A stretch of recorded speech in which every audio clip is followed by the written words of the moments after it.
Hello বন্ধুরা, moms recipe চ্যানেলে তোমাদের সকলকে স্বাগত। আজকে আমি তোমাদের জন্য একটা সোয়াবিনের রেসিপি নিয়ে এসেছি। প্রথমে আমি সোয়াবিনটাকে গরম জলে ভিজিয়ে রেখেছিলাম। ঠান্ডা হওয়ার পরে সেখান থেকে জলটা ছেঁকে চিপে তুলে নিয়েছি সোয়াবিনটাকে। এইবারে সোয়াবিনটাকে আমি ভেজে নেব। তা প্রথমে আমি কড়াইতে তেল দিয়েছি। তেলটা আমি আগেই গরম করতে বসিয়ে দিয়েছিলাম। তেলটা গরম হয়ে গেছে। আমি সোয়াবিনগুলোকে তেলের মধ্যে ভেজে নেব।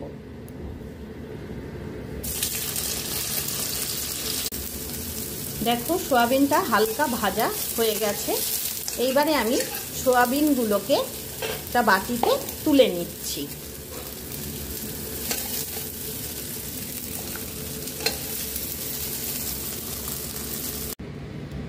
আমি এখানে আগে থেকেই একটু নুন আর হলুদ দিয়ে সোয়াবিনের আলুগুলোকে ভেজে রেখেছিলাম। এখন আমি কড়াইতে তেল দিয়ে দেব।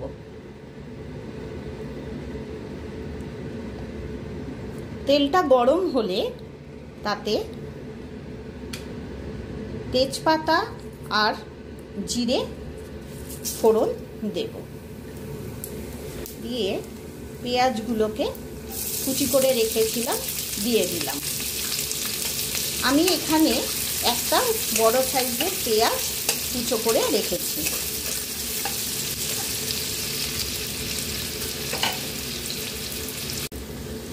পেঁয়াজটাতে অল্প একটু নুন ছড়িয়ে দেব, যাতে পেঁয়াজটা তাড়াতাড়ি নরম হয়ে যায়।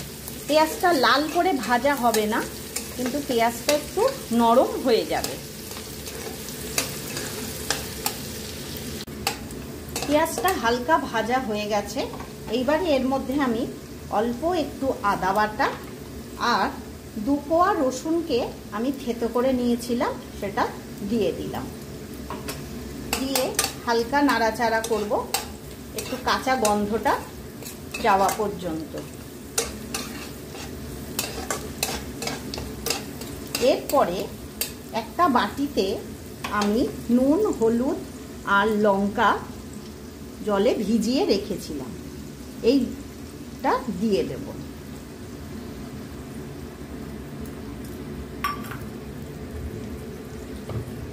বাটিটা ধুয়েও একটু জল দিয়ে দিলাম।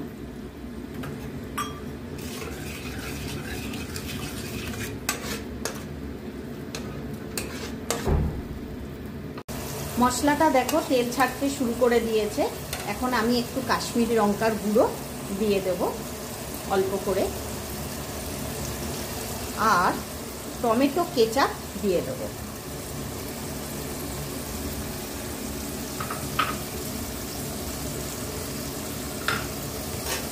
ভালো করে মিশিয়ে দেব।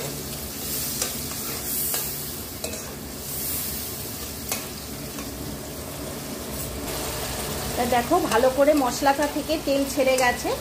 এইবারে আমি আলুগুলো দিয়ে দেব,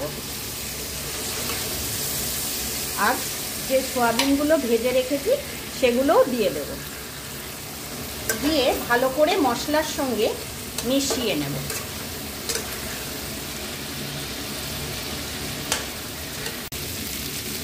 দেখো, ভালো করে আমি সোয়াবিন আর আলুর সঙ্গে মশলাটা মিশিয়ে দিয়েছি। এইবারে আমি জল দিয়ে দেব। জলটা তোমরা তোমাদের পরিমাণ মতন দিয়ে নেবে, যাতে আলুটাও সিদ্ধ হয়। সোয়াবিনটা তো হাফ সিদ্ধ হয়েই থাকে।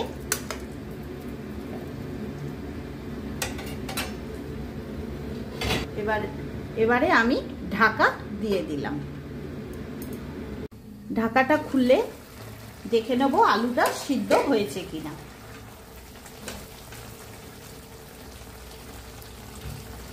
আলুটা সুন্দরভাবে সিদ্ধ হয়ে গেছে।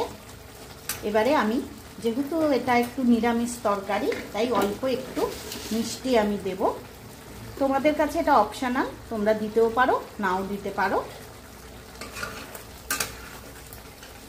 একটু নেড়ে চেড়ে আমার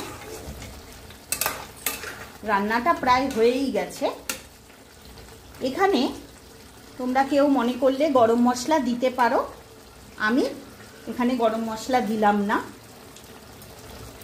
অল্প সামান্য একটু আটা বা ময়দার গুঁড়ো ছড়িয়ে দেবে,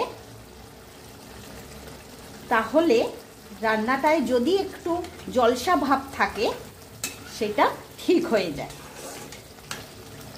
আমাদের তৈরি হয়ে গেল সোয়াবিনের রেসিপি।